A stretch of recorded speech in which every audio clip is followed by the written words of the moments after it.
Hello అందరికీ నమస్కారం. అందరూ ఎలా ఉన్నారు? బాగున్నారా? సో ఈ వీడియో అప్లోడ్ చేయడం చాలా లేట్ అయింది ఆల్రెడీ. లాస్ట్ వీడియోలో నా ప్రెగ్నెన్సీ జర్నీ అంతా నేను షేర్ చేసుకున్నాను కదా! ఈరోజు ఏంటంటే నా డెలివరీ వ్లాగ్ షేర్ చేస్తున్నాను. అసలు నేను ఎక్కువగా షూట్ చేసుకోలేదు. అక్కడక్కడ జస్ట్ కొన్ని క్లిప్పింగ్స్ ఉన్నాయి. అవి చూపిస్తూ నేనైతే ఎక్స్‌ప్లెయిన్ చేస్తాను. ఫస్ట్ ప్రెగ్నెన్సీలో నేను మంత్లీ ఫోటోస్ ఇలా తీసుకునేదాన్ని అనమాట. సో అందుకు మా హస్బెండ్ ఈ ప్రెగ్నెన్సీలో అస్సలు ఫోటోస్ కానీ, వీడియోస్ ఏవి తీసుకోవద్దని చెప్పినారు. సో అందుకు జస్ట్ అక్కడక్కడ మా మెమరీస్ కోసమని కొన్ని షూట్ చేసినాను అంతే. యాక్చువల్‌గా మాకు డాక్టర్ 3 డేట్స్ ఇచ్చారు. నవంబర్ 13, 12, 13, 14 ఇచ్చారు. ఈ 3 డేట్స్‌లో మీకు ఎప్పుడు ఓకే అయితే అప్పుడు వచ్చి అడ్మిట్ అవ్వండి చేద్దామన్నారు. మేము ఇంకా ఇంట్లో వాళ్ళ తిథి అవి చెక్ చేసి 12, 13 బాలేవు, 14, 15 బాగుంది అండ్ 15th ఏకాదశి ఉందన్నమాట. సో అందుకు 14th వెళ్దాము అని అనుకున్నాము. 14th ఈవినింగ్ వెళ్ళి అడ్మిట్ అయ్యాము. అండ్ 14th మార్నింగ్ అనుకోకుండా అప్పటికప్పుడు సడన్గా మా చెల్లి ఎంగేజ్మెంట్ అయితే జరిగింది.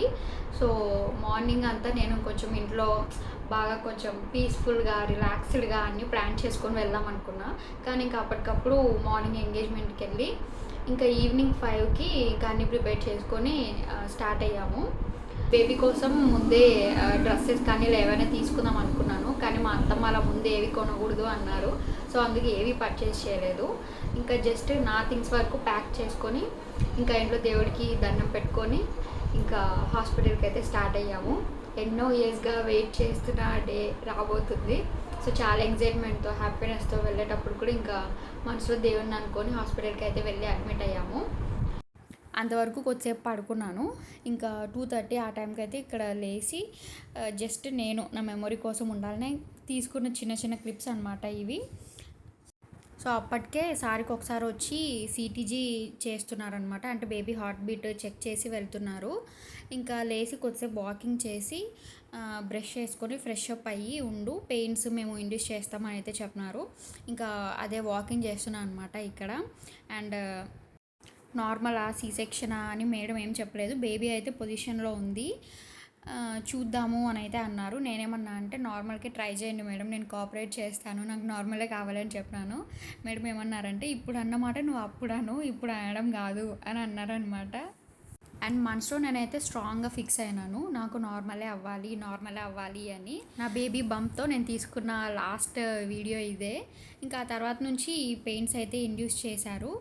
ఇంకా చాలా స్లోగా పెడతారు కదా, సో అలా చాలా స్లోగా ఇచ్చి కొద్దిసేపటికి వచ్చి ఏమైనా నీకు పెయిన్స్ అనిపిస్తున్నాయా అని అయితే అడుగుతున్నారు. నాకైతే పెయిన్స్ అస్సలు ఏమనిపించలేదు అని చెప్పినాను.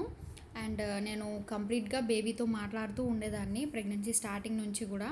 అండ్ బేబీకి కూడా చెప్పేదాన్ని, నువ్వు నార్మల్ డెలివరీకి సపోర్ట్ చేయాలి, నాకు నార్మల్ డెలివరీనే అవ్వాలి అని. నేను నార్మల్ అని ఇలా అంటుంటే ఇంకో పక్క మా హస్బెండ్ మాత్రం మేడంతో తనకి ఇంకా ఎక్కువ టెన్షన్ అని చెప్పినాను కదా, మేడం సి సెక్షన్ ఓకే, మాకు సి సెక్షన్ చేసేయండి, బేబీకి కొంచెం ఏదైనా ప్రాబ్లం అవుతుంది అనుకున్నా, కొంచెం రిస్కీ అనిపించినా కానీ సి సెక్షన్ చేసేయండి అని అంటున్నాడు. ఇప్పుడు రాబోతుంది నా ఫస్ట్ బేబీ అయినా కానీ నాకు నార్మల్ డెలివరీ ఇదంతా కూడా కొంచెం ఐడియా ఉంది. ఆల్రెడీ ఒకసారి నాకు డెలివరీ అయిందని చెప్పినాను కదా. సో ఇక్కడ అయితే పెయిన్స్ రావడానికి ఇచ్చారు. ఇంకా సిస్టర్స్ హాఫ్ అన్ అవర్కి ఒకసారి అలా వచ్చి పెయిన్స్ వచ్చాయా అని అయితే అడుగుతున్నారు. నాకైతే ఏమీ రాలేదు, లైట్గా కూడా ఏం అనిపించట్లేదు అని అయితే చెప్పినాను. అండ్ నాతో పాటు ఆపోజిట్ రూమ్లో ఇంకొక అమ్మాయికి కూడా స్టార్ట్ చేసినారు. తనకైతే పెయిన్స్ వస్తున్నాయి, నాకైతే ఏం రాలేదు. ఇంకా ఆ తర్వాత మళ్ళీ కొంచెం డోస్ కూడా పెంచి చూశారనమాట. ఇంకా మార్నింగ్ అయింది అప్పటికి, ఏదైనా బ్రేక్ఫాస్ట్ చేయని అయితే చెప్పినారు. ఇంకా ఆ తర్వాత మార్నింగ్ 9 o'clock అలా అయింది. అప్పటికి నాకు కొంచెం లైట్గా పెయిన్స్ రావడం అయితే స్టార్ట్ అయ్యాయి. ఇంకా ఆపోజిట్ రూమ్లో ఇంకొక అమ్మాయి ఉంది అన్నారు కదా, తనకైతే పెయిన్స్ చాలా ఇంక్రీజ్ అయ్యి తనని లేబర్ రూమ్లో కూడా తీసుకెళ్ళినారు. ఇంకా 10 o'clock ఆ టైంకి తనకి డెలివరీ కూడా అయిపోయింది. నాకైతే ఇంకా పెయిన్స్ జస్ట్ స్లోగా స్టార్ట్ అయినాయి అనమాట. ఇంకా 10 ఆ టైంకి కొంచెంగా పెయిన్స్ ఇంక్రీజ్ అవుతూ ఉన్నాయి. అండ్ దాంతోపాటు ఇంజెక్షన్ ఇస్తారు కదా, ఆ పేర్లు అవన్నీ నాకు అంత తెలీదు, తెలిసినా కానీ గుర్తులేవు. హ్యాండ్కి ఇంజెక్షన్స్ ఇస్తూ ఉంటారు కదా, ఎంత పెయిన్ ఉంటుందంటే ఆ ఇంజెక్షన్. ఇంకా డెలివరీ బేబీ వస్తుంది అనగా అప్పటి వరకు ఇచ్చారు. హ్యాండ్కి డైరెక్ట్ ఇలా నవ్వులోకి ఇస్తారు కదా ఇంజెక్షన్, మీకు పేరు ఐడియా ఉండి తెలిసి ఉంటుంది. అలా డోస్ పెంచుతూ ఉన్నారు. ఇంకా పెయిన్స్ లైట్గా రావడం స్టార్ట్ అయ్యాయి. అండ్ దాంతోపాటు సిటీజీ చెక్ చేస్తున్నారు. ఇంకా 10:30 ఆ టైంకి మేడం ఏమన్నారంటే, హార్ట్ బీట్ అనేది అంత సూపర్గా లేదు, ప్రిపేర్ అయ్యి ఉండు, ఒకవేళ హార్ట్ బీట్ కొంచెం తగ్గినా సి సెక్షన్ చేయాల్సి వస్తుంది అని అయితే అన్నారు. ఇంకా ఏదైనా సరే ఓకే అని ఇంకా నేను అప్పుడు డిసైడ్ అయ్యాను. నార్మల్గా ట్రై చేయాలి అని 100% అనుకున్నాను. కానీ ఇంకా మేడం అలా అన్నాక బేబీకి ఇబ్బంది అవ్వకూడదు కదా, ఇంకా ఓకే అనుకున్నాను. ఇంకా తర్వాత 10:30, 11 అలా అవుతుంది. పెయిన్స్ కొంచెం ఎక్కువ అయ్యాయి. ఇంకా సిస్టర్స్ వీళ్ళేమో వచ్చి అటు ఇటు వాకింగ్ చేయని చెప్తున్నారు. అండ్ హాస్పిటల్లో నాకైతే ఎక్సర్సైజెస్ కానీ ఇటువంటివి ఏవి చేపివ్వలేదు, ఓన్లీ వాకింగ్ చేయమన్నారనమాట అంతే. అండ్ నా ప్రెగ్నెన్సీ మొత్తంలో కూడా నేను ఒక్క ఎక్సర్సైజ్ కూడా ఏమీ చేయలేదు. ఓన్లీ 5th మంత్ నుంచి వాకింగ్ చేసేదాన్ని అనమాట అంతే.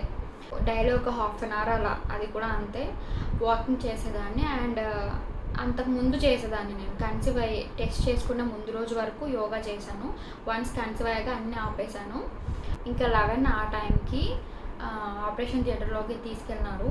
ఏం చేస్తున్నారు అని అడిగితే ఉమ్ము నీరు బ్రేక్ చేస్తున్నారనమాట. అంటే నాకు పెయిన్స్ ఇంకా న్యాచురల్గా రావట్లేదు, అంత ఎక్కువ అవ్వట్లేదు. ఉమ్ము నీరు బ్రేక్ చేస్తే కూడా పెయిన్స్ ఎక్కువ అయితే అది లేబర్కి హెల్ప్ చేస్తుంది అని అయితే మేడం చెప్పినారు. ఇంకా పిచ్చికెళ్ళి ఉమ్ము నీరు అయితే బ్రేక్ చేసినారు. ఇంకా ఆ తర్వాత నుంచి పెయిన్స్ నాకు కొంచెం అప్పుడు హెవీగా స్టార్ట్ అయ్యాయి అనమాట. ఇంకా అప్పటి నుంచి సార్కి కొంచెం ఇంటెన్సిటీ పెరుగుతూ వస్తుంది.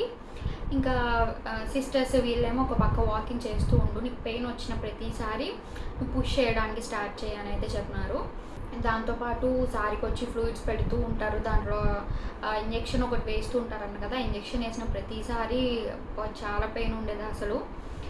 ఇంకా 12 o'clock 1 అలా అయింది, పెయిన్స్ వస్తున్నాయి. ఇంకా అప్పటికే పెయిన్స్ హెవీ అయిపోయాయి. పెయిన్ వచ్చిన ప్రతిసారి ఇంకా ఏడుస్తున్నాయి అనమాట, అంత పెయిన్ వచ్చేది. ఇంకా దాంతోపాటు మళ్ళీ వాకింగ్ చేయి అని అయితే చెప్తున్నారు. ఇంకా పక్కన మా పిన్ని ఉండింది, తనని పట్టుకొని కొద్దిసేపు అలా హెల్ప్ తీసుకొని కొద్దిసేపు వాక్ చేస్తున్నాను. ఆ వాక్ చేసేటప్పుడు కూడా పెయిన్ వస్తుంది కదా, ఆ పెయిన్ వచ్చేటప్పుడు మాత్రం అస్సలు నిలబడడానికి చేత కాక ఇక్కడ ఉంటే అక్కడ కూర్చునేదాన్ని అనమాట. అలా కొద్దిసేపు అయ్యింది. ఇంకా 1:30, 2 o'clock అలా అవుతుంది. నీకు ఇష్టమైనది ఏదన్నా తెప్పించుకొని తిను అని చెప్పినారు. నాకైతే అక్కడ ఉన్న పెయిన్కి ఇంకా ఏమీ తినాలని లేదు, ఏమీ వద్దని చెప్పినాను. కానీ అక్కడ ఉన్న సిస్టర్స్ మాత్రం లేదు, ఏదో ఒకటి తిను, స్ట్రెంత్ కావాలి కదా అని చెప్తే ఇంకా వెజిటేబుల్ బిర్యానీ తెప్పిమని చెప్పినాను. నీకేమైనా తాగాలని ఉంటే తాగు, మేము తెప్పిస్తాం తాగు అని వాళ్ళు చెప్తుంటే నన్నారి అడిగినాను, ఇంకా మాజా అడిగినాను అనమాట. అవి అడిగాను కానీ ఆ పెయిన్లో అసలు ఏం తినాలని లేదు, తాగాలని లేదు. ఇంకా పెయిన్ వచ్చిన ప్రతిసారి పుష్ చేస్తూ ఉండు అని అయితే చెప్పినారు. ఇంకా అప్పటికే చెక్ చేస్తూ ఉంటారు కదా ఎన్ని సెంటీమీటర్స్ డైలేట్ అయింది అని. ఇంకా 2 o'clock ఆ టైం అయింది, పెయిన్స్ చాలా ఎక్కువ అయిపోయాయి. నేనైతే ఎపిడ్యూరల్ అడిగాను. అనస్థేషియా ఇచ్చే డాక్టర్ని వాళ్ళు వేరే చోట ఉంటారు, అక్కడ నుంచి పిలిపించాలన్నమాట. సో నేనైతే ఎపిడ్యూరల్ అడిగాను. ఇంకా మా ఇంట్లో వాళ్ళని అడగండి అని చెప్పిన, అందరూ బయట ఉన్నారనమాట. అందరినీ కింద ఫ్లోర్లో ఉండమన్నారు, లేవర్ రూమ్ పైన ఫ్లోర్లో అనమాట. ఇంకా ఇంట్లో వాళ్ళని అడిగితే సరే తన ఇష్టం అని అయితే అన్నారు. కానీ అక్కడ ఉన్న సిస్టర్స్ నాకు ఏమన్నారంటే, నువ్వు ఎపిడ్యూరల్ తీసుకున్నా కానీ పెయిన్ అయితే ఉంటుంది, అది పెయిన్ వచ్చిన ప్రతిసారి డోస్ ఇస్తూ ఉండాలి, అంత డిఫరెన్స్ ఏమీ ఉండదు, జస్ట్ ఈ కొద్దిసేపే కదా ఎలాగోలా బేర్ చేసేయి, అది తీసుకున్నా కానీ అది మళ్ళీ నీకు బ్యాక్కి ఇంజెక్షన్ ఇవ్వాలి అని అయితే చెప్పినారు. ఇంకా అప్పుడు ఆ సిచ్యువేషన్లో నాకు మళ్ళీ కన్ఫ్యూజ్ అయిపోయినా తీసుకోవాలా వద్దా అని. మేడం కూడా అంత సపోర్ట్ చేయలేదు, ఇంకా ఎపిడ్యూరల్ అయితే తీసుకోలేదు. ఇంకా ఆ తర్వాత మళ్ళీ ఇంకా అప్పుడు స్టార్ట్ చేసినాను, ఈ పెయిన్స్ నా వల్ల కావట్లేదు, సి సెక్షన్ చేసేయండి అని. ఈ వీడియో చూస్తున్న వాళ్ళందరూ అమ్మాయిలే కాబట్టి మీకు తెలిసి ఉంటుంది కదా డెలివరీ పెయిన్స్ ఎలా అని, ఎవరికి నేను కొత్తగా ఎక్స్ప్లెయిన్ చేయాల్సిన అవసరం లేదు. ఇంకా సి సెక్షన్ చేసేయండి, నా వల్ల అవ్వట్లేదు, సి సెక్షన్ చేసేయండి అని అయితే అడుగుతున్నాను. నాకు ఈ టైంలో మేడం చాలా స్ట్రాంగ్ సపోర్ట్ ఇచ్చారనమాట. మేడం సపోర్ట్ చేశారు. సి సెక్షన్ చేసేయండి అన్న మేడం చేయలేదు, అంటే వాళ్ళకి తెలిసి ఉంటుంది కదా. చెక్ చేశారు, బేబీ హెడ్ ఆల్మోస్ట్ కిందికి వచ్చింది, ఇప్పుడు సి సెక్షన్ ఏమొద్దు, నువ్వు కొంచెం బేర్ చేస్తే చాలు, ఇంకా ఆల్మోస్ట్ వచ్చేసింది, కొంచెం నువ్వు పుష్ చేయి, పెయిన్ వచ్చిన ప్రతిసారి పుష్ చేయి అని అయితే చెప్తున్నారు. అప్పటి వరకు సిస్టర్స్ ఇదంతా చూసుకుంటూ ఉన్నారు. ఇంకా సారికి వచ్చి హార్ట్ బీట్ చెక్ చేస్తూ ఉండడం. ఇంకా హార్ట్ బీట్ అనేది ఫస్ట్ ఇక్కడ పైన చూపిస్తుంది అనమాట, పొట్ట దగ్గర ఉండే కొద్దీ హార్ట్ బీట్ అనేది కిందికి వెళ్తూ ఉంటుంది. సో దాన్ని బట్టి బేబీ కిందికి వచ్చిందా లేదా అనేది వాళ్ళు చూస్తూ ఉంటారు. అంతవరకు సిస్టర్సే చూసుకుంటూ ఉన్నారు. ఇంకా వన్స్ ఒకసారి హార్ట్ బీట్ చెక్ చేసి కిందికి వచ్చిందని వాళ్ళైతే వెళ్ళి మేడం చెప్తే ఇంకా వెంటనే మేడం వచ్చేసారనమాట. ఇంకా మేడం వచ్చి నీకు పెయిన్ వచ్చిన ప్రతిసారి నువ్వు పుష్ చేయి, నువ్వు ఎంత పుష్ చేస్తే బేబీ అంత తొందరగా బయటకు వచ్చేస్తుంది అని అయితే చెప్పినారు. వాళ్ళు అలా చెప్తారు కానీ పెయిన్ వచ్చినప్పుడు పుష్ చేయాలి అంటే ఎంత చుక్కలు కనిపిస్తాయి కదా. ఇంకా అక్కడి అయినా కానీ ఇటు సైడ్ ఇద్దరు. ఇంకా నేను కూడా ఫస్ట్ టైం ఆల్రెడీ ఒకసారి ఫస్ట్ టైం చూసాను కాబట్టి కొంచెం ఐడియా వచ్చింది. ఇంకా బేబీని మీట్ అవ్వాలి అని చాలా ఇన్ని ఇయర్స్ వెయిట్ చేసాం కదా. ఇంకా ఈ పెయిన్ నాకు ఎంత అన్నట్టు ఇంకా ఆ కొద్దిసేపు పెయిన్ వచ్చిన ప్రతిసారి పుష్ చేయడానికి చాలా ట్రై చేశాను. ఇంకో పక్క మేడం ఎంకరేజ్మెంట్ అనమాట. ఓకే బాగా పుష్ చేస్తున్నావు, ఇలానే చేయాలి ఇంకా కొంచెం చేయంటున్నారు. అలా ఎవరైనా అంటే మనకి ఓకే అమ్మయ్య ఇంకొంచెం ట్రై చేద్దాం అనిపిస్తుంది కదా. ఇంకా బాగా పుష్ చేస్తున్నావు, ఇంకా చేయి అన్నారు. సో ఇంకా ఆ తర్వాత 3:30 బయట మా హస్బెండ్ ఒక పక్క బయట మా హస్బెండ్ ఏమో సీ సెక్షన్ చేస్తారేమో చేసేయండి అని తన బాధ తనది, నాకేమో నార్మలే అవ్వాలి అని. ఇంకా టైం 3 దాటింది. ఎగ్జాక్ట్లీ 3:33 ఇన్ని ఇయర్స్గా మేము వెయిట్ చేస్తున్న ఆ మూమెంట్ అయితే వచ్చింది మా లైఫ్లో. అప్పటికి మా మ్యారేజ్ అయ్యి 12 years. సో అండ్ 2 babies కూడా we lost 2 babies. November 15th Ekadashi Saturday 3:33కి నాకు నా బేబీ అయితే నా చేతిలోకి వచ్చింది. నాకు పుట్టింది బాబు అండ్ నార్మల్ డెలివరీనే జరిగింది, సి సెక్షన్ కాదు. ఆ moment this is my day, it's my moment అనిపించింది అనమాట. ఇది నా రోజు, ఇన్ని ఇయర్స్గా వెయిట్ చేస్తున్న ఆ మూమెంట్ అయితే వచ్చింది. ఇంకా మేడం వెంటనే బేబీని తీసి వెంటనే పొట్ట మీద వేశారు. ఇంకా బేబీని చూసి వెంటనే ఇంకా అంతవరకు పెయిన్స్తో ఏడుస్తుంటాం కదా, ఇంకా బేబీని తీసి వెంటనే వేశారు పొట్ట మీద. బేబీని చూస్తూ కూడా ఏడుస్తున్నాను అనమాట. మేడం ఏమంటున్నారంటే ఇంకా బేబీ వచ్చేసింది కదా ఇంకా ఎందుకు ఏడుస్తున్నావు అని అంటున్నారు. Happy tears. ఇంకా బేబీని చూస్తూ కూడా గట్టిగా ఏడ్చేసినాను. ఇంకా వెంటనే వాళ్ళు తీసుకొని వెయిట్ చెక్ చేస్తారు కదా, వెయిట్ చెక్ చేశారు. చెప్పినా కదా లాస్ట్ స్కాన్లో 2.55 ఉండింది బేబీ వెయిట్ ఎంత పుట్టిందంటే 2.75 పుట్టింది అనమాట. అండ్ వెంటనే వాళ్ళు వెయిట్ చెక్ చేస్తున్నారు. మేడంతో ఏమన్నా అంటే thank you so much madam, ఈ లైఫ్కి ఒక్క బేబీ అయినా కానీ చాలా అనుకున్నాను, ఆ బేబీ వచ్చేసింది, థ్యాంక్ యూ సో మచ్ అని అయితే చెప్పేసినాను అనమాట మేడంకి. ఇంకా వెంటనే బేబీని క్లీన్ చేసి బయటికి తీసుకెళ్తారు కదా. ఇంకా తీసుకెళ్ళిన వెంటనే బయట అందరి రియాక్షన్. అక్కడ వాళ్ళకైతే సిస్టర్స్కి నేను ఫస్టే చెప్పినాను, బేబీని ఫస్ట్ తీసుకెళ్ళి మా హస్బెండ్ చేతిలో పెట్టండి అని అయితే చెప్పినాను. నేను ఎంత స్ట్రగుల్ అయినా నాతో పాటు ఈక్వల్గా మా హస్బెండ్ స్ట్రగుల్ అయ్యారు. సో ఫస్ట్ తనే చూడాలనుకున్నాను. సిస్టర్స్కి తీసుకెళ్ళి ఫస్ట్ మా హస్బెండ్కి ఇవ్వండి అని చెప్పినాను. ఇంకా ఆ ఫుటేజ్ ఇక్కడ యాడ్ చేస్తున్నా చూడండి.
అందరూ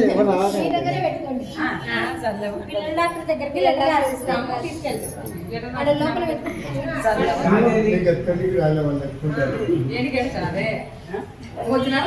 అప్పటి వరకు స్కాన్స్లో AC value, abdomen circumference, FL foot length ఈ రెండు తక్కువ ఉన్నాయని చెప్పాను కదా. బేబీ పుట్టిన వెంటనే చిల్డ్రన్ హాస్పిటల్కి పిలుచుకెళ్తారు కదా, అక్కడే నంద్యాల సిసింద్ర హాస్పిటల్కి పిలుచుకెళ్ళినారు. వాళ్ళు చెక్ చేసి బేబీ ఈజ్ కంప్లీట్లీ ఫైన్, అంతా నార్మల్, చాలా హెల్తీ బేబీ అని అయితే చెప్పినారు. ఈ లైఫ్కి నేను అనుకున్నది దొరికేసింది, నేను అనుకున్నది వచ్చేసింది, చాలా ఇంకా వెంటనే నన్నైతే రూమ్కి పిలుచుకెళ్ళినారు. ఇంకా నా హ్యాపీనెస్ నేను చెప్పలేను, వర్డ్స్లో చెప్పలేను.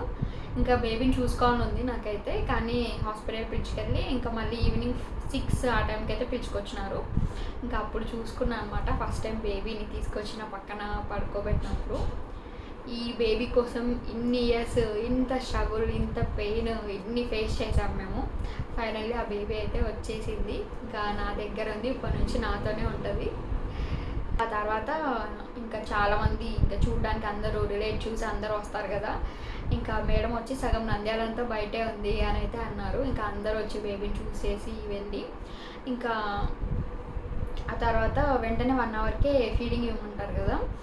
బేబీ హాస్పిటల్ నుంచి వచ్చాక అదే 3:33కి బేబీ పుట్టాక హాస్పిటల్ తీసుకెళ్ళి 6 o'clockకి పిలుచుకొచ్చారు. ఇంకా అప్పుడు పిలుచుకొచ్చాక అప్పుడైతే ఫీడింగ్ ఇచ్చాను. ఇంకా ఆ రోజు నైట్ అంతా హాస్పిటల్లోనే ఉన్నాము. ఇంకా ఆ తర్వాత నెక్స్ట్ డే మార్నింగ్ మేడం మళ్ళీ ఒకసారి వచ్చి చెక్ చేసి ఎలా ఏంటి అని ఇంకా అంతా మాట్లాడి మెడిసిన్ ఇదంతా ఇచ్చి ఇంకా 11 o'clock ఆ టైంకి అయితే డిశ్చార్జ్ చేస్తాము, ఇంటికి వెళ్ళిపోవచ్చు అని అయితే చెప్పినారు. ఆల్రెడీ ఒకసారి డెలివరీ జరిగి ఇలా ఇంటికి వచ్చాను, అప్పుడైతే బేబీ లేదు. సో ఈ డే కోసం ఎన్ని ఇయర్స్ వెయిట్ చేశానో.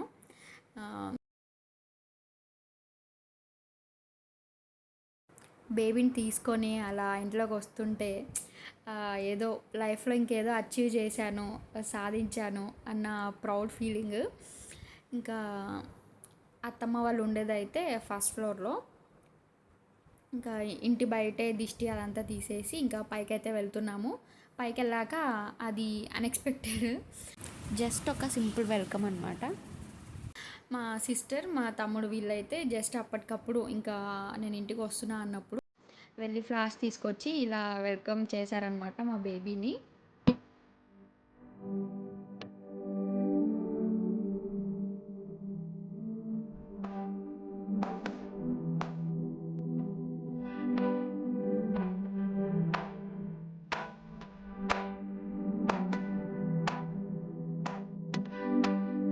లోపలికి వచ్చిన వెంటనే మా హస్బెండ్ మాత్రం ఫస్ట్ దేవుడికి చూపించాలి, బేబీ సేఫ్గా వచ్చింది, మీరు పంపించిన బేబీ అని చూపిద్దామని ఇక్కడ దేవుడి దగ్గరికి అయితే వచ్చాము. ఇటు సైడ్ మా ఇంటి దేవత జంబులమ్మ తల్లి ఇంటి దేవతకి, ఇంకా నెక్స్ట్ ఇక్కడ ఇటు సైడ్ మిగతా దేవుళ్ళందరూ చూపించి ఇంకా ఆ తర్వాత తీసుకెళ్ళి బెడ్ మీద పడుకోబెట్టాము.